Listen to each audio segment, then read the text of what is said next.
Very good afternoon, and firstly, I have to compliment the delegates. It's the post-lunch session, and I see almost all the seats are full. So, firstly, my sincere thank you to all delegates.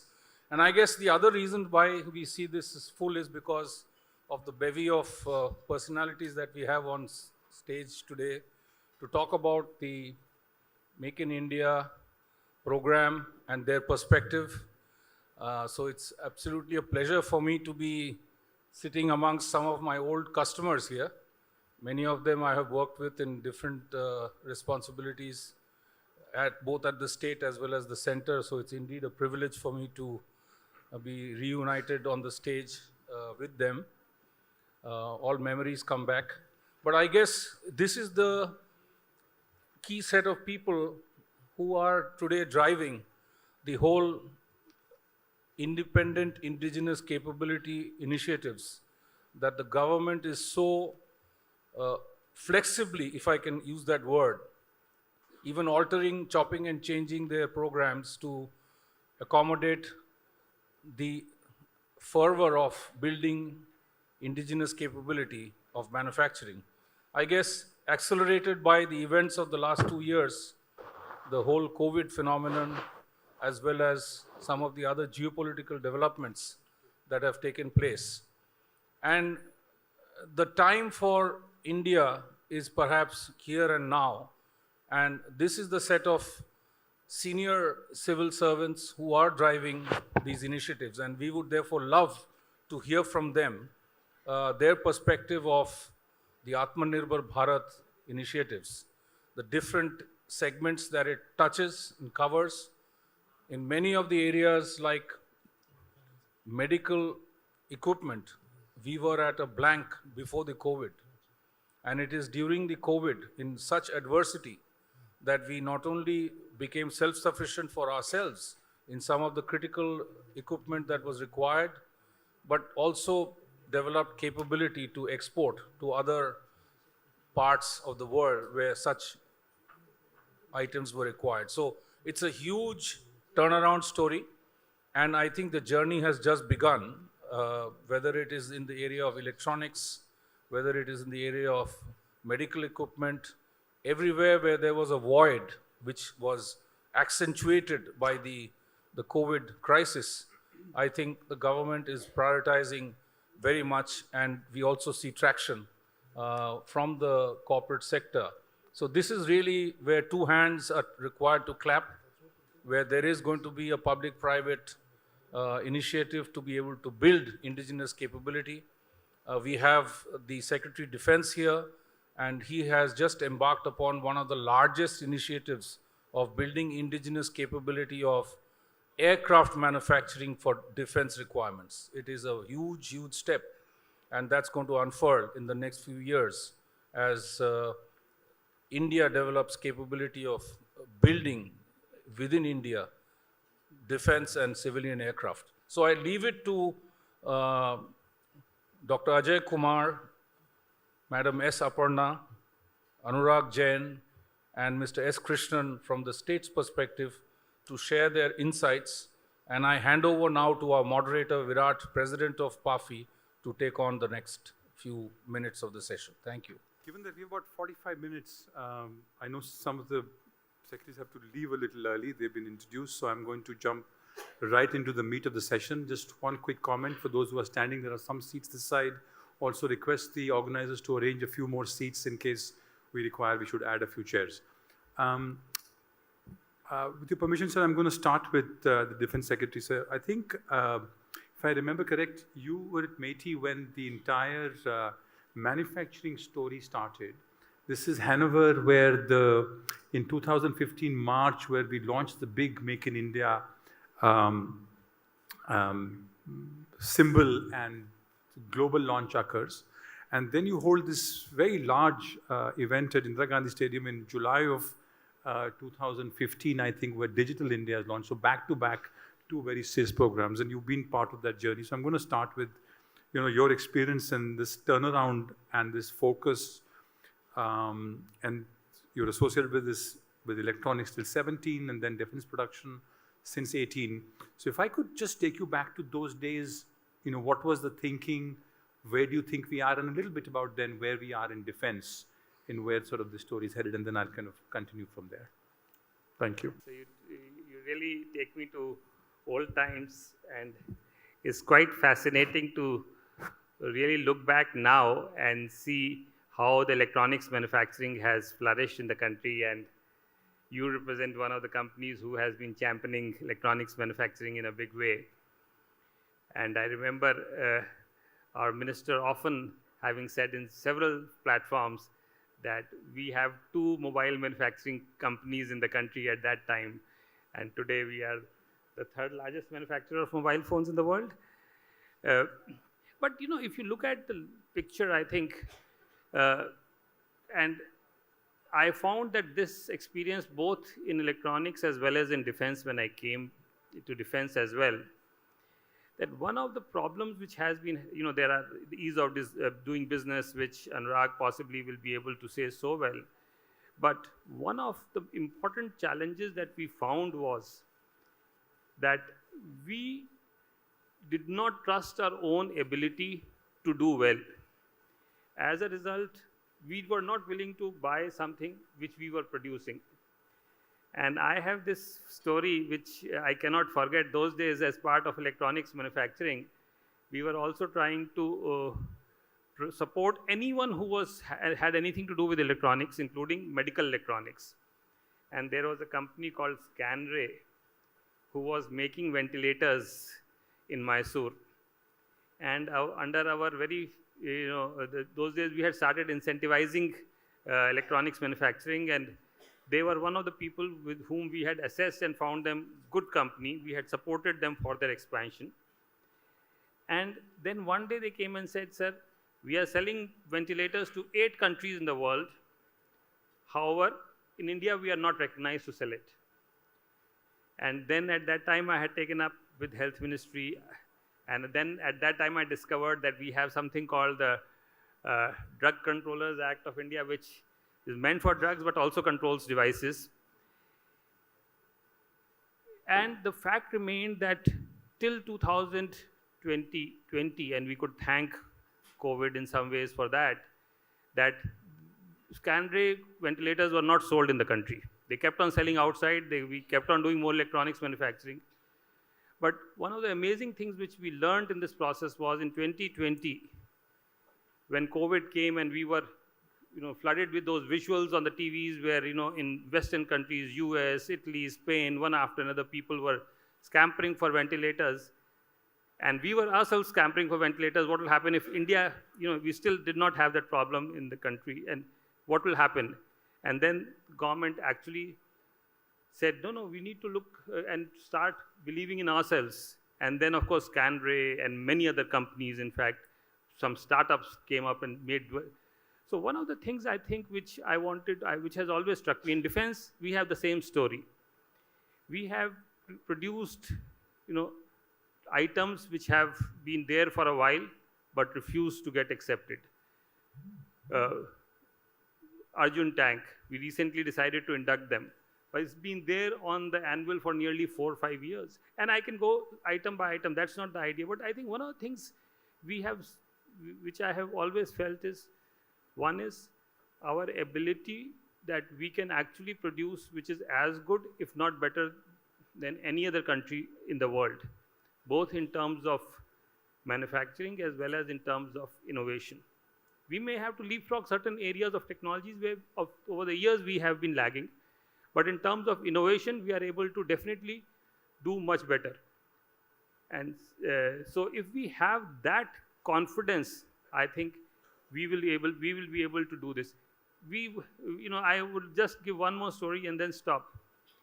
When I was in IT, we used to run this program, and Anurag, who was also in IT for a long time, he knows this. Maybe he's gone for this program. We used to run a program in Estonia, and Estonia, we all know, is one of the world's leader in e-governance. And we used to send officers both from the state government and the central ministries for a program which was very coveted. It was a very nice program. But then I realized that, we realized that, in Estonia, people were going and looking at IT infrastructure which was suitable to the West. Meanwhile, we had created our own Aadhaar. The India stack was under formation. For a real-time ID authentication on Aadhaar, we used to have a marginal cost of 0. Whereas to do a real-time online identity authentication in the West, and even today, if you use your international credit card, it takes $1 to get your identity confirmed. So we had created models in India which were cheaper, more efficient, and applicable to India in the real sense. And I think this is that belief which has helped us to actually take the whole journey forward. I'll stop here. Thank you, sir. We will come back to you for another question. It's not every day that we get the Defense Secretary to come and spend time with us, so I will certainly come back to you. I know there are other questions. Ma'am, if I could turn to you. Your journey in Gujarat, when sort of this work is just starting off under the then Chief Minister, and then you spent a few years at the bank, and then last few years as the formulator of the PLI scheme for the sector. So if I could get your view on sector-specific views, generic in how PLI is working to push manufacturing. And it's a fairly complex PLI. It's got multiple tiers, lots of companies. How is that structure playing out, and what could be the additional role that professionals such as us could play to advance those objectives? Thank you, and a very good afternoon to everybody here. I think the house is full largely because it's raining outside. But anyway, it's a glad sight to see a very good representation from industry. The pharmaceutical sector was in fact one of the first to have PLI schemes. The PLI schemes for bulk drugs and medical devices, along with the PLI scheme for MEITI, predated the cabinet Atmanirbhar strategy approval in November 2020. So these schemes came much earlier, and subsequently under the Atmanirbhar Bharat strategy, we also had the PLI scheme for pharmaceuticals, which in jargon we call it PLI 2.0. Harking back to my Gujarat days, I think the industrialization and the industrial policies in Gujarat had a slightly different trajectory as compared to what we are seeing now at the national level. But the approach and the sentiment is very similar. Industrial policies work when they are able to comprehend the aspirations and requirements, legitimate requirements of investors, entrepreneurs, and take into account an ecosystem which is not just setting up manufacturing facilities, but the entire ecosystem and the entire supply chain has to be kind of woven together. And that is why in Gujarat, even 10 years ago perhaps, we had a higher share of manufacturing sector in the state GDP than we have today at the national level. So to that extent, I think it was a slightly different journey. It was, of course, because of the policies of the government, but also the appetite and the fertile ground into which these policies were able to bring fruit. In the pharmaceutical sector, where again Gujarat, Telangana, Andhra Pradesh, Tamil Nadu are leaders, in the pharmaceutical sector, I would say that the 3 PLI schemes have done pretty well. Relatively, of the 13 sectors that are covered, these are the 3 fairly successful PLIs for 2 reasons, I would say. One is that they did tap a demand that was there. There was a latent demand, and they addressed the potential that is there. So if you look at bulk drugs, there was a sense that we need to build self-reliance, have security, and that is why we could find, the bidders were ready, and in both these schemes we were in fact oversubscribed, I would say. For bulk drugs, we had about 200 plus applicants, of which 50 were selected, and so also for PLI 2.0. The second reason I like to believe led to the success of PLI particularly in pharmaceutical PLI 2.0, was the extensive and very open-minded consultation that took place at every stage of designing the PLI, working out what it should target, how it should be implemented, what are the pitfalls or the gaps that we need to address. And that, I think, has given us very good results. So we have these 55 companies that have been selected in PLI 2.0, and manufacturing is taking place at 300 locations. I would just like to point out, and I leave this for the second round in discussion after we hear my colleagues here, I would just like to point out that the PLI 2 does not only talk about domestic demand or building capacity. Pharmaceuticals, as you know, we already have capacity. We are known as the pharmacy of the world. The Honorable Prime Minister has been saying this at various global forums. But it is also about building sustainability in this growth, and that is why PLI 2 looks at market and product diversification. So that is an additional facet of PLI for pharmaceuticals, in addition to encouraging investment and growth in scale. So apart from building global champions, we are also looking at diversifying for the future.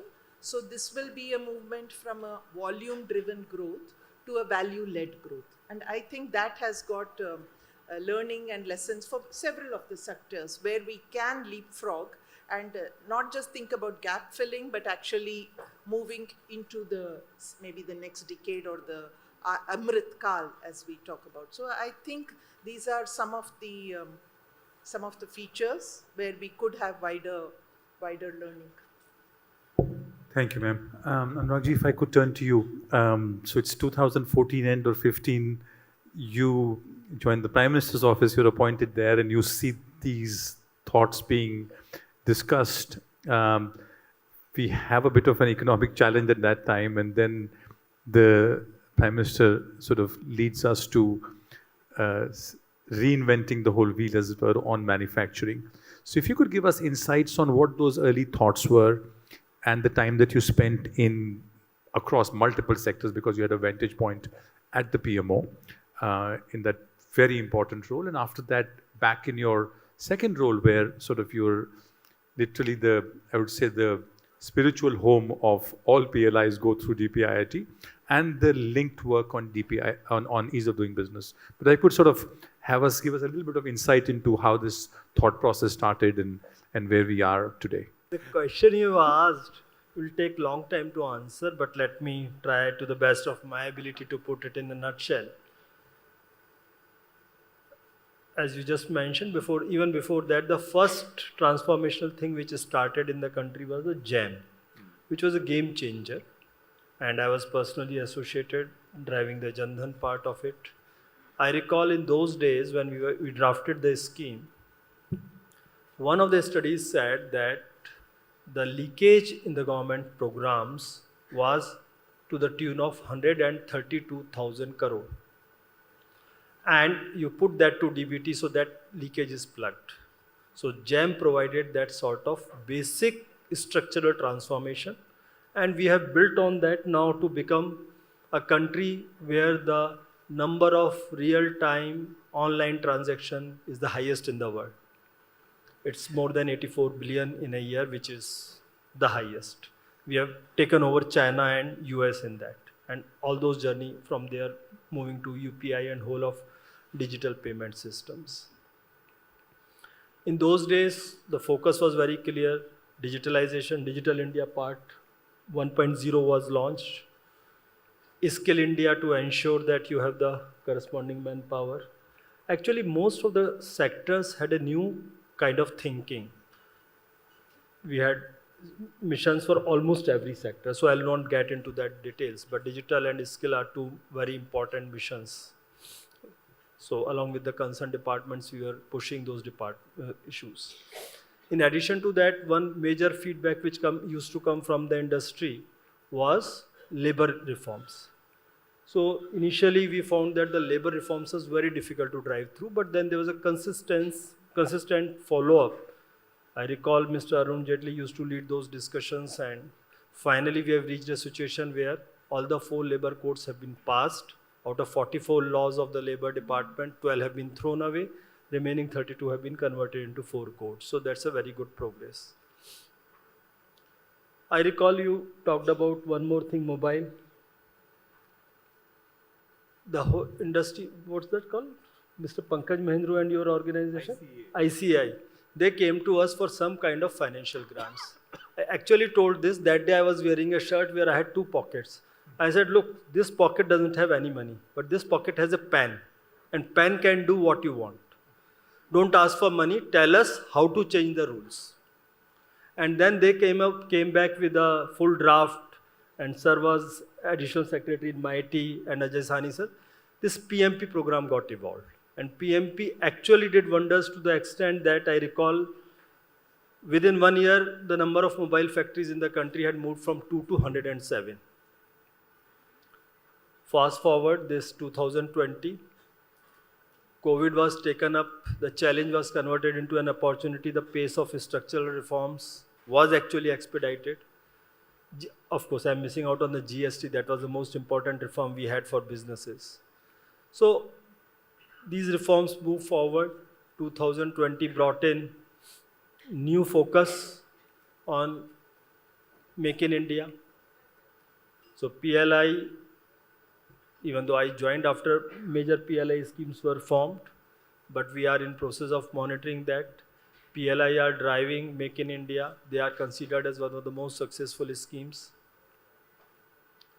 The last figures I saw, 270,000 crore of production has happened in the PLI schemes. Of course, the major ones are METI and the Pharma, because these 3 schemes started early. But all other schemes also, the investment is in full swing and results are expected very soon. At the same time, as you keep monitoring, you will find that there is probable saving in the schemes. Initially, we thought that we have spent the full kitty which was allocated to us. Now we have realized that there is something, so more things are being worked out. Yesterday there was an announcement of 19,500 crore for second tranche of PLI for MNRE products. And this is slightly different from the first thing. Remaining savings also we have assessed, and we are working on some more schemes. One of the most important thought process which came in those days from Honorable Prime Minister was, he always used to talk about each department being a government unto itself. Each thinking that we are the government, one department not knowing what other department is doing, and actually sometimes working in cross purposes. So to build a team, he used to talk about silos of the government even at that point of time. And finally, I think that breaking the silos, one of the most transformational thing has happened is PM Gati Shakti. I think last time when I had visited your place, PAFI, I had discussed that in detail. But that is something, too big a thing to cover in a couple of minutes. But that is one of the most transformational thing done using technology for the purpose of planning the projects, infrastructure projects, implementing the infrastructure projects, and these results will come out. There has been an increased focus on infrastructure. Last 3 years, the budget on infrastructure has more than doubled. Given this PM Gati Shakti, the efficiency of that spend is going to be much more. And last Saturday, we launched the National Logistic Policy. PM Gati Shakti provides the infrastructure bit of it. Rest of it, like improving the systems, processes, documentation part, skill part, all that is being addressed by the National Logistic Policy. What is more important in that National Logistic Policy is not a statement of intention. That is what normal policies are. It came along with developed products. On the same day when the National Logistic Policy was launched, ULIP was launched. ULIP is once again a very, very transformative platform. It actually integrates 30 platforms which industry requires to interact. Any company which is dealing with logistics actually needs to interact with 30 platforms. All that has been put on one platform. So now the application layers, what UPI did, and on the top of UPI platform, Google Pay, WhatsApp Pay, Paytm and all those products came. something similar to on ULIP platform. Lot of good products are going to come. Some of them have already come because ULIP was under development. So even when it was partially finished, some of the startups had started working on top of it. So things like Map My India, Shiprocket, etc. are actually on this platform. So ULIP is transformational. Along with that, e-logs, the courses, the IGOT course for the government officials concerned. The 102 universities are already on board for the logistic courses. So that is again going to change. We are working on the national single window in a different manner. We have targeted that by 2023, we should have phase 2 completed for national single window, where again this will become a single point of contact for the businesses. If you want to file your tax return, you want to file your labor return, you want to file your corporate returns, whatever returns you have to file, this will be only one single window. That is what we are trying to. We have already started working on the phase 2 part. Similarly, on the citizen side, you are aware Meri Pehchan program has been launched. It's single identity, single sign-on, which we are working, and yesterday only I had a discussion with the Secretary Mighty. I said put one lid on top of it, it's only one single portal also. So it becomes that for citizens don't have to bother about which department I have to go to, which portal I have to go. This is just one portal, it provides all the service. So it is whole of government approach which is coming to the fore. Thank you. Thank you. So I just want to mention for those who are not fully aware, there are 14 PLI schemes that has now become the bedrock of manufacturing in India. 3 of them were announced in April of 2020. The remaining 11 in bits and pieces, but starting November 2020, most of them are implemented from April 1, 2021. So we're actually either in the first year or just starting on the second year of the PLI scheme. So very early baby steps are being taken and tremendous amount of flexibility being shown across the board, which is a sort of highlight of the scheme, that they're adjusting, talking to investors, talking to companies to see how it can be improved. If I can turn to you, Sir Krishnan. Tamil Nadu is a state which we expect to give us doctors and engineers and sort of software engineers and more doctors, and then lawyers. And here it is, a state now that is leading on the manufacturing side. Like Gujarat, it has a disproportionately high, fortunately for all of us, contribution to manufacturing. If I could just ask you, between this, what does it take to get manufacturing going in a state which is expected to do very well in services? And then has the PLI scheme played an additional role? Because you're a home to now manufacturing across the board. At least 5 or 6 of those schemes are sort of up and running in the state of Tamil Nadu. Thank you very much. And I think in the earlier session, we did talk about what gets Tamil Nadu going in terms of a manufacturing destination. It's fundamentally the industrial ecosystem, the point that Ms. Aparna already made, saying that all of it needs to come together. There needs to be the human resource. There needs to be a mechanism by which the disciplined human resources are available. The infrastructure, base level infrastructure needs to be available. And all of that fortunately came together in Tamil Nadu at about the same time. Earlier in the afternoon, I did make a mention of how, the changeover of governments, that was a question which was raised, and how it affects what happens in Tamil Nadu. And I mentioned how it is agnostic across governments because the political contestation is on who helps more investors.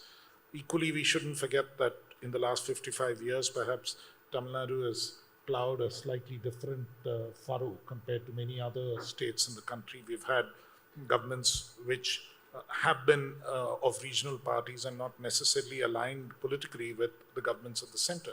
But even today, across the 3 departments which are represented here, whether you look at defense or whether you look at pharma or you look at DPIIT, we do a lot of work together. The manner in which we are able to plug into the national level programs. The DPIIT, one of their very few medical devices parks, is located out of near Chennai, and expecting to, we've already commenced allotment of sites there, and industries are getting set up, and many more we anticipate to come up. Likewise, the Defense Industrial Corridor is based in Chennai, and the Defense Ministry has found a way of making sure that many testing and other facilities are located there so that more of the industry can congregate into that area. And with DPIIT, there are a number of elements. The significant improvement of Tamil Nadu in the ease of doing business rankings speaks volumes to two things.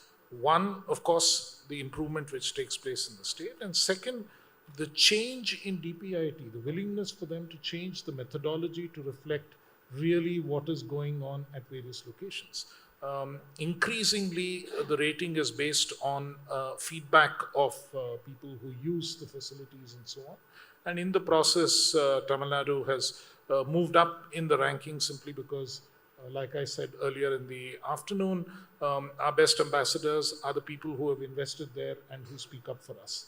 And resolving their issues and ensuring that existing industries get treated well in that location, make sure that many of these issues get addressed.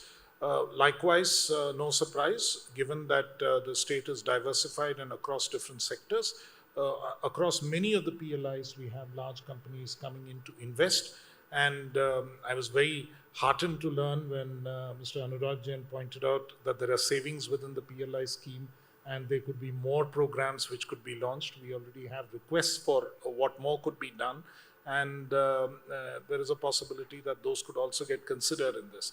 So I think the important thing is that in policy terms and in operational terms, working effectively with, across governments and across agencies, given the complexity of industrial clearances and so on, there are state agencies, there are central agencies, and we've been able to work with the multiplicity of agencies to make it work for a state. And ultimately, when it works for the state, it works for the country and it works for the government of India. Their programs and their schemes need to get grounded in states, and they need to find states which are fertile soil for good programs to take off. And Tamil Nadu, I think, has been a very valuable partner in this entire endeavor, and we will continue to be so. Thank you. I'm going to change the order a little bit. Aparna ji has to leave for a meeting at the Cabinet Secretariat in rain, so she's going to give herself 5 minutes before the session ends. So, with your permission, sir, I'm going to ask her the second question, ma'am. You've spoken about Amrit Kal, and this is a question that I'm going to ask everybody. It's the pattern that we'd follow from here on, which is, if you could give your vision, two questions. This is a group of policy professionals who represent companies with the government on a daily basis.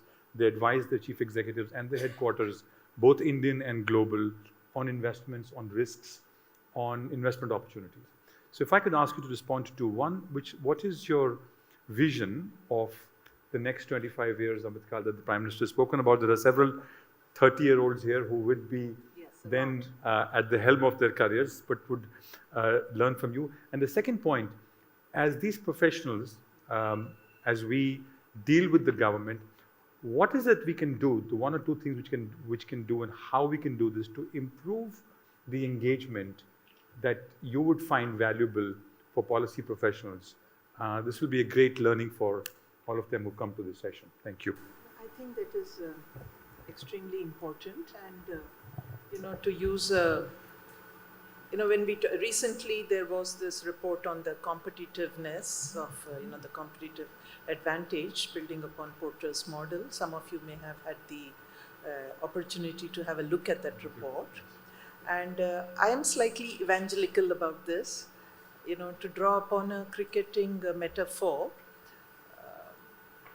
form is temporary, class is permanent, right? So in manufacturing, in various sectors, and I can speak for the sector that I have had the opportunity to be associated with for the last couple of years, a cost-based advantage, a volume-based growth will have limitations at some point in time. A source of sustained competitiveness, sustained global leadership will come from innovation. And I think technology, innovation, and integration will be the drivers in the next couple of decades. When we talk about the Amrit Kal, again, drawing upon this, the first example that Defense Secretary Sir mentioned, and I'm glad to report to you, sir, that Scanray's entrepreneur is now on our national council, so they've come a long way since you have supported them. So there is, number one, integration that is happening, which has to be recognized and built upon, and that integration is across disciplines. So, for example, in the health products, I see integration between chemical technology, biotechnology, information technology, material science technology. I find all of this integrating. So soon you will have some chip in your body that will be releasing the drugs into your bloodstream based on some signal that is sent by your doctors 30 miles away. All this is going to happen. So we, with our digital platforms, our digital strengths, our IT talent, are in a position to leverage this kind of integration across sectors, across industries, across disciplines. This is probably going to give us an advantage that many others would not have. So that's the first point I will talk about, that is integration. The second that I would talk about is, which I did mention in the beginning also, manufacturing does not stand alone. There is a product development process, there is a demand management process, there is a talent management process that is integral to becoming manufacturing hub of the future. And what are we as industry professionals doing to ensure that this external ecosystem is well aligned to industry requirements, and what is the level of conversations that are happening in this in these platforms or in these areas is also important in my opinion. And therefore we are pursuing industry academia linkage in a big way to ensure that product development, for example, drug discovery has to happen only when there is sufficient research depth, when we have the talent and all the youngsters who have to take India into the Amrit Kal are here in India, working in institutions that are empowered to be able to undertake that kind of research and innovation. So that, I would say, is the second important factor that will drive growth and drive sustainable growth. India already is known for being a source of affordable medicines for even the advanced countries. All of you must have heard this ad nauseum, that 1 in 3 generic pills in the US or 1 in 4 generic pills in UK come from Indian companies. But inclusion and ensuring that growth translates into well-being across all communities, all continents, is going to be one of the factors that will ensure that we have that kind of a global leadership that we are aspiring for in this sector.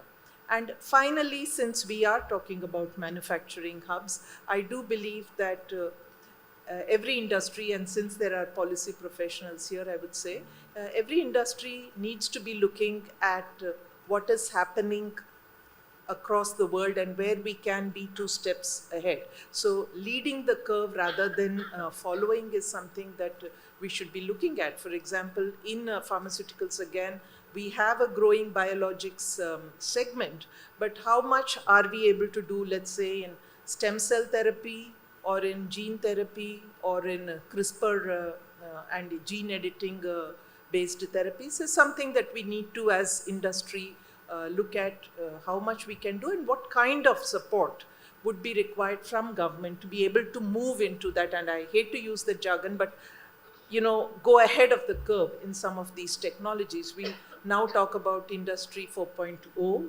So there is stuff like continuous flow technology, which is yet to take off in a big way in the Indian manufacturing sector in pharmaceuticals. So some of the technological advancements, how we can ensure that we are ahead of the curve, will be the 4th factor, I believe, which will help us, as a group of professionals across public and private sector, to steer the country into its, the greatness that we aspire for.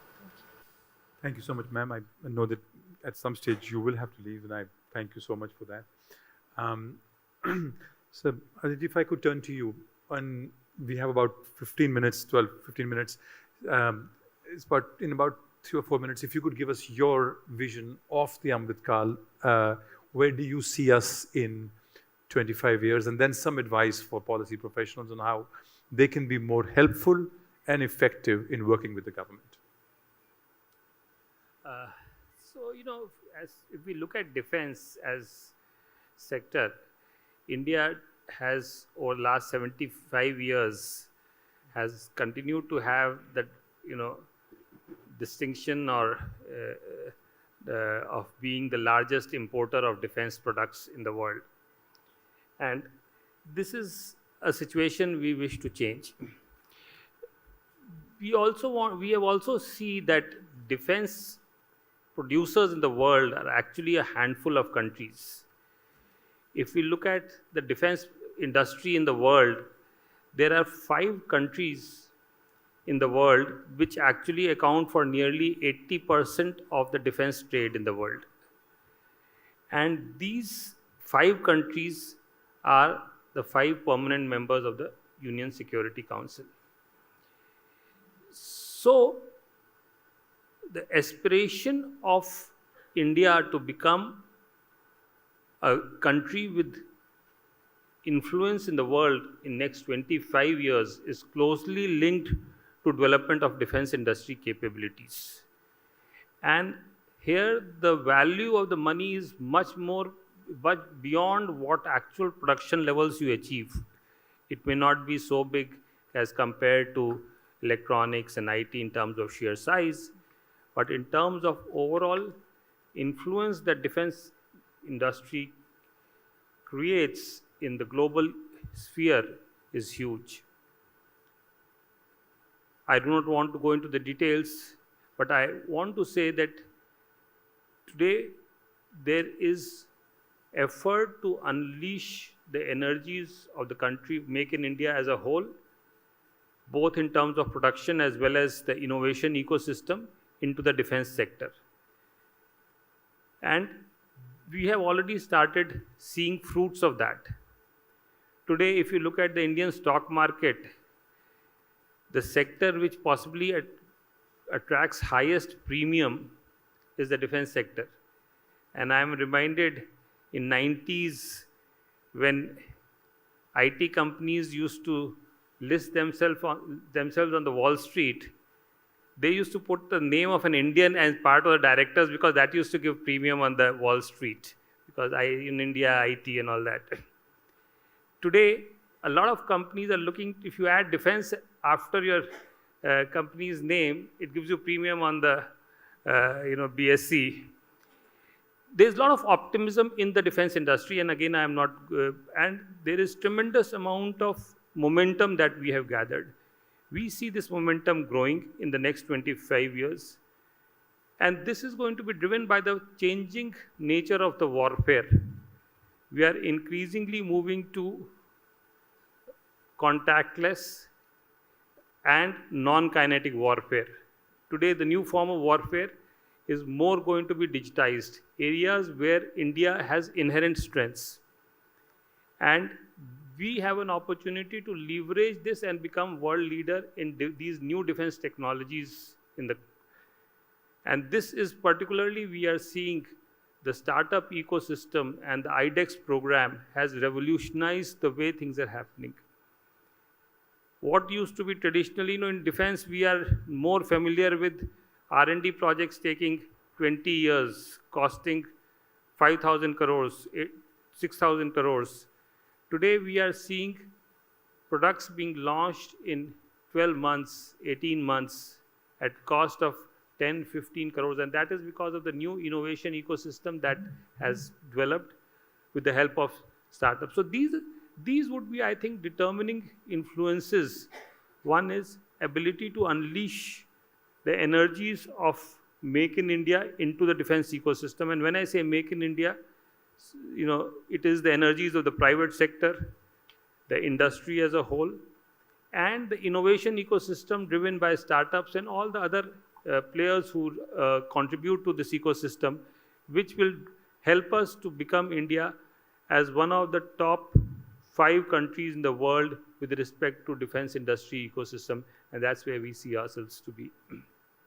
And a word of advice for the young professionals. And I think, therefore, this is an area where young professionals, particularly I mentioned about startups, I have a large number of stories, time will not permit me to share some of those, how the today's change and transformation in defense ecosystem is actually being led by young professionals who are actually coming up with new ideas and are not burdened by the legacy thought process which has actually held us back. And I would say that it is this innovation system in which the young professionals can participate in a very big way. Thank you. I can up to say you, for your vision for the next 24 hours, what the Honorable Prime Minister has termed as Amrit Kal, where do you see the state? Because again, you have this vantage view earlier at the PMO, now in DPIIT, to see all the sectors together. And how do you see this moving forward? And I'm going to ask you to also give advice to the young professionals on how they can engage better with the government on the process of policy making.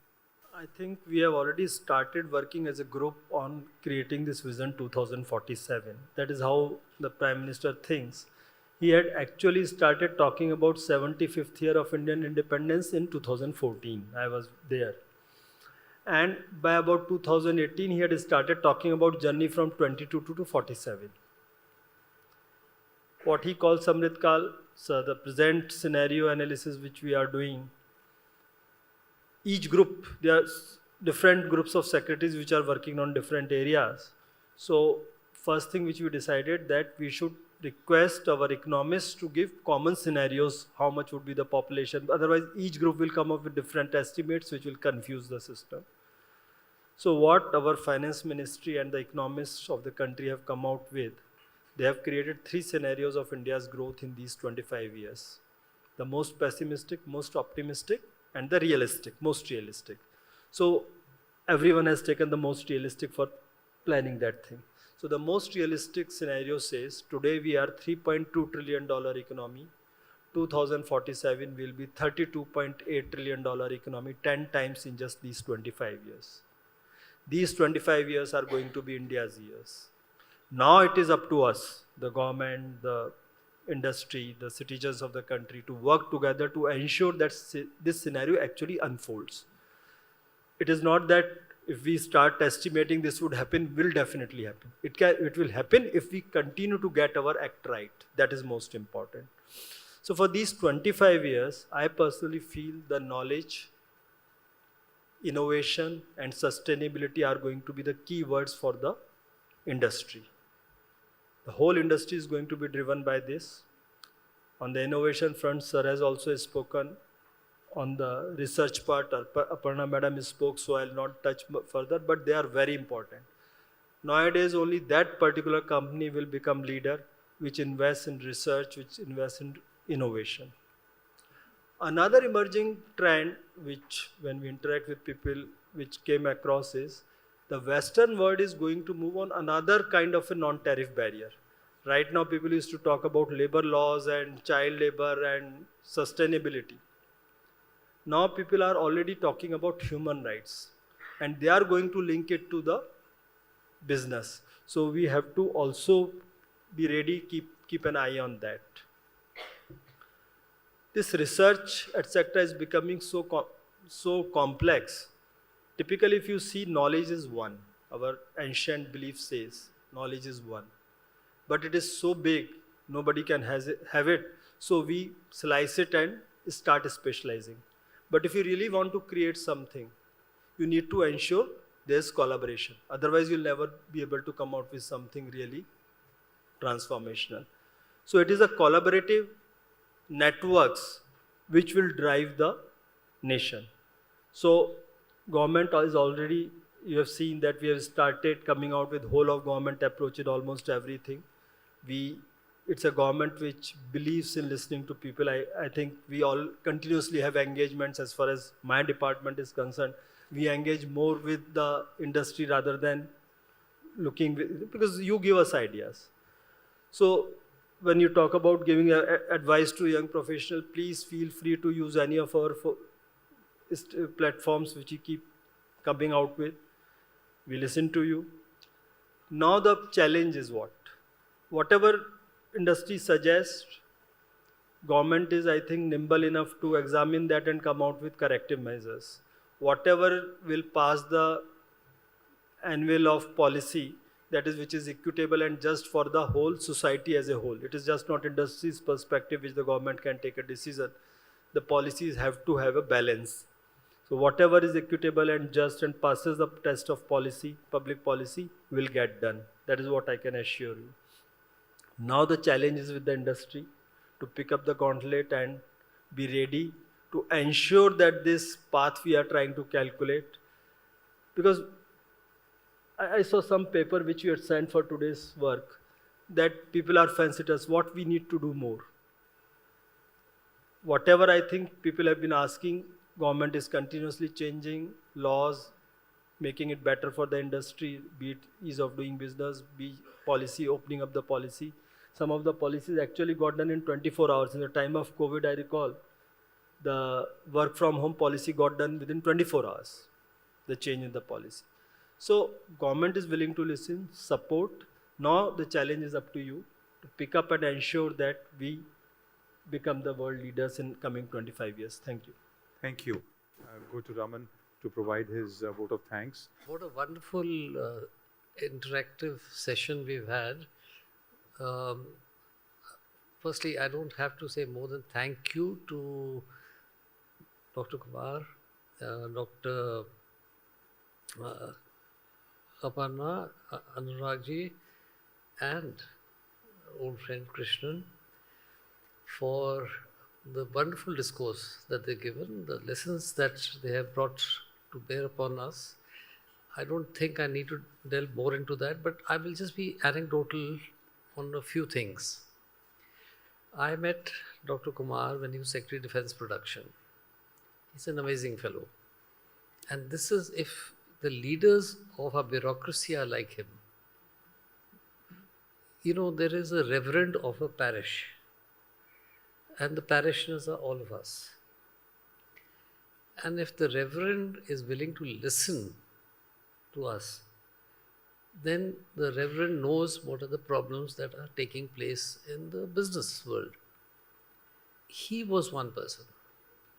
And I said, as Secretary of Defense Production, and now he's Secretary of Defense, what a wonderful way to lead. Krishnan, again, amazing. I've seen him for a while.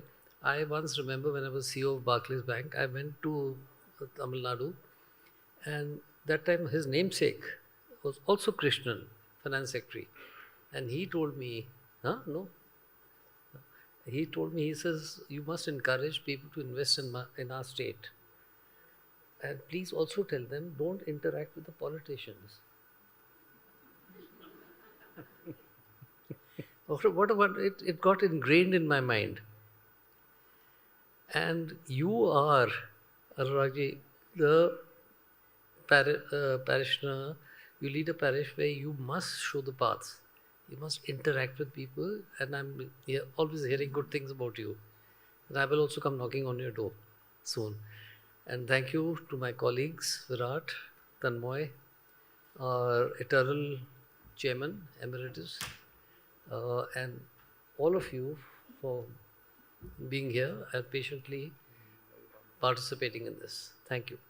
And can I request Virat to please present? I think we'll give it on the way out. Everybody's in a rush. Thank you so much for the time. A round of applause for all my distinguished panelists.